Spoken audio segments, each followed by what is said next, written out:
के हैं। जब आकिब ने ये ख्वाहिश जाहिर की कि वो सिर्फ एक बेटी ही चाहते हैं, तो क्या आप उस पर राज़ी होगी?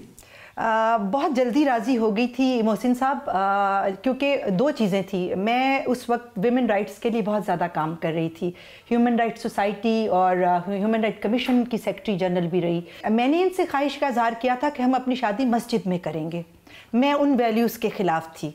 मैं कहती थी कि बहुत सारे लोग इससे सफ़र करते हैं माशी तौर पे। तो एक बात तो इन्होंने मेरी मानी, और दूसरी बात पे इन्होंने कहा कि आप ह्यूमन राइट्स के लिए करती हैं। तो मैंने विद इन अ फैमिली देखा है कि बेटियों पर बड़ा तजलील और जुल्म होता है। व्हाट इफ़ कि हमारी अगर पहली औलाद बेटी हो गई, हम उसके बाद दूसरा बच्चा ना करें और बेटी को वो इज़्ज़त दें जो कि इस माशरे में नहीं होता। तो I was immediately convinced. Aqib किस बात पर ज़्यादा गुस्सा करते हैं? इसने सारी ज़िंदगी मेरे पर गुस्सा नहीं किया है। मे बी मैंने आकिब को कभी उस एज पे मैं लाई ही नहीं कि वो घर में आके किसी किस्म के गुस्से का इजहार करें। ये भी तो हो सकता है कि आकिब के दिल में आज भी मोहब्बत उसी तरह ही जवान है। तो ये भी तो हो सकता है कि आकिब से ज़्यादा मेरे दिल में मोहब्बत है। आकिब अब कुछ अरसा से बहुत ज़्यादा प्रैक्टिकल लाइफ में बहुत बिजी हो गए हुए हैं और ये बिल्कुल नॉन रोमांटिक हो गए हुए हैं। तो कभी कभी मुझे हिला के कहना पड़ता है कि आपकी शादी एक शायरा से हुई है, और जो शायर होता है ना वो मरते दम तक रोमांटिक रहता है। तो मेरे अंदर तो रोमांस बहुत ज़्यादा, तो मैं इनका रोमांस मरने नहीं देती। लेकिन कुछ थोड़ा सा नमूना तो हो जाए ना। कोई तो हो जो मेरी सोच को किताब करे, कोई तो हो जो मेरी सोच को किताब करे, और अपने लफ्ज़ मेरे नाम इंतसाब करे, और अपने लफ्ज़ मेरे नाम इंतसाब करे। मैं अपनी चांदनी रातों में उसके गीत लिखूं, मैं अपनी चांदनी रातों में उसके गीत लिखूं। वो मेरे दर्द के सहरा को फिर चनाब करे, वो मेरे दर्द के सहरा को फिर चनाब करे। और मैं धूप बन के निखरती रहूं बिखरती रहूं, मैं धूप बन के निखरती रहूं बिखरती रहूं। वो मुझको खुद में समेटे तो आफताब करे, और मैं खुद पे ओढ़ लूं जब उसके प्यार का रेशम, मैं खुद पे ओढ़ लूं जब उसके प्यार का रेशम। तो आईने से मेरा अक्स इश्तनाब करे। और ये आकिब से मिलने से पहले अनमेरिड लाइफ की गज़ल है। तो आखिरी उसका जो शेर था वो ये था कि अब इस तरह का सखी कब मिलेगा फरजाना, अब इस तरह का सखी कब मिलेगा फरजाना, जो मेरी नींद में शामिल खुद अपने ख्वाब करे। कोई तो हो जो मेरी सोच को किताब करे, और अपने लफ्ज़ मेरे नाम इंतसाब करे। वाह वाह, थैंक यू। जब ये नॉन रोमांटिक होते हैं उन दिनों तो शायरी में और ज़्यादा निखार आ जाता होगा। बहुत रोना आ जाता है। बड़ी गमज़दा शायरी उतरती है। जितनी भी अंडरस्टैंडिंग हो, हल्की फुल्की नोक झोंक तो चलती रहती होगी। अभी थोड़ी चली है। लाहौर कलंदर का मेरा जो सफ़र है ये थोड़ा है डिफरेंट। सालों से डेफिनेटली हल्की फुल्की मेरी नोक झोंक चल रही है इन अ वे कि we decided to have a one child. एक तो बेटियों की तहरीम है, दूसरा ये कि हम जिंदगी में साथ साथ ज़्यादा वक्त गुजारना चाहते थे। मैं बहुत तन्हा फील करती हूँ। फिर मुझे थोड़ा ये होता है कि ये जो डिसीजन था एक बच्चे का या ये जो, तो फिर थोड़ी आजकल मैंने कहती हूँ कि ये आप ना अपना वादा नहीं निभा रहा है। आप में से अगर कोई रूठ जाए तो मनाने में पहल कौन करता है?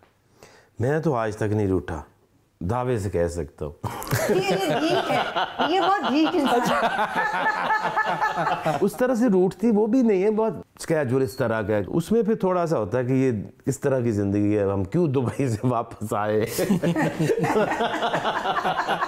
हमने क्यों नहीं ज्यादा बच्चे पैदा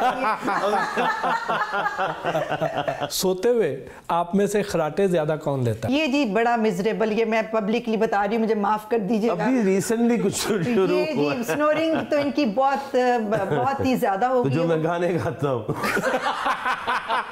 एक दिन मुझे उठ के कभी कहती थी तुम बहुत ज्यादा वो स्नोर कर रहे थे, तो सिगरेट का ख्याल करो। फिर कुछ दिन पहले कि तुम ख्वाब में नहीं, तुम सोते हुए गाने गा रहे। अभी आपने कभी किसी को सुना हो कोई बंदा तो स्नोर करे और स्नोर ना करे तो वो हमिंग करे, गुनगुनाए। नींद में ये गुनगुना रहे।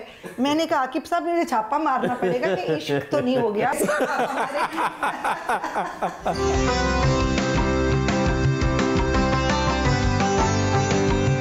कैंट लाहौर में वाक़ पाकिस्तान सुपर लीग की क्रिकेट टीम लाहौर कलंदर्स के दफ्तर आए। आकिब जावेद लाहौर कलंदर्स के cricket director and bowling consultant हैं।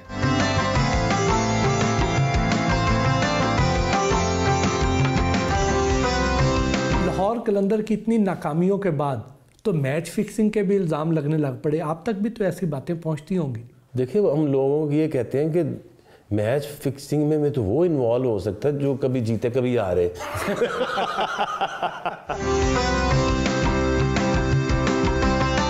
दिलचस्प गुफ्तगू के दौरान दोपहर का खाना खाया।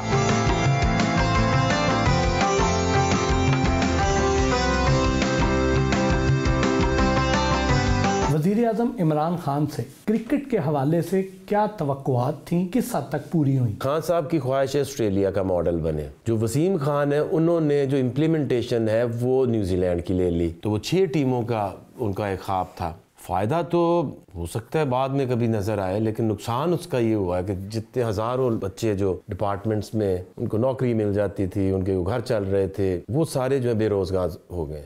ऑल ऑफ अ सडन एक प्लेयर है, उसके पास जॉब है, नौकरी है, मेडिकल है, सब कुछ उसको फैसिलिटीज़ मिल रही हैं, सुबह उठे तो उसकी टीम ही ख़त्म हो जाए। इस तरह तो ख़राब और होगी, सही तो नहीं होती नज़र आती मुझे। एक क्रिकेटर वज़ीर आज़म के दौर में क्रिकेट ज़्यादा बेहतर चल रही है या पहले ज़्यादा चल रही थी? देखिए, अब तो बहुत ही नीचे चले गए। जब चेंज किया गया नजम सेठी को, तो उसकी तो सिर्फ पॉलिटिकल विक्टिमाइजेशन है, और तो कोई उनकी परफॉर्मेंस तो बहुत ज़बरदस्त थी। उन्होंने आप PSL भी करके दिखा दी, और उस वक्त की आपकी जो T20 की टीम थी वो 2 साल मुसलसल नंबर 1 रही। चैंपियंस ट्रॉफी आपने जीती इंग्लैंड में, टेस्ट में भी आप 4-5 पे इससे बेहतर पोजीशन में थे। आपके पास अच्छा खासा एक कप्तान था सरफराज, बिला वजह उसको चेंज किया। सरफराज की जगह आज हम मोहम्मद रिजवान और बाबर आजम जैसा कप्तान, जिसने आज तक कभी कप्तानी नहीं की, ये साबित होगा कि वो अच्छा है या बुरा है। मिकी आर्थर की जगह आपने मिसबाह को रखा, जिसने एक दिन कोचिंग नहीं की, ना कि क्वालिफिकेशन है ना एक्सपीरियंस है। कितना फॉल है।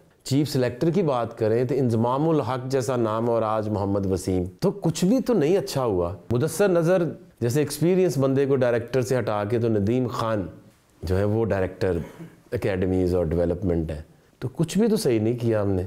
कभी खेल के दौरान मुखालिफ खिलाड़ी पर बड़ा गुस्सा आया हो और आपने उसे पंजाबी में गालियां दी और उसे समझ भी ना आई हो?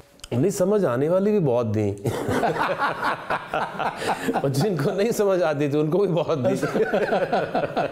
कोई इस तरह का कोई इंटरेस्टिंग वाकया? वो तो एक तो मेरी एम्पायर से जो लड़ाई हुई थी इंग्लैंड में जो हुई, उसने, क्योंकि पिछले जो प्रीवियस टेस्ट मैच था उसमें मुझे और वकार को उसने काफ़ी नील डाले थे।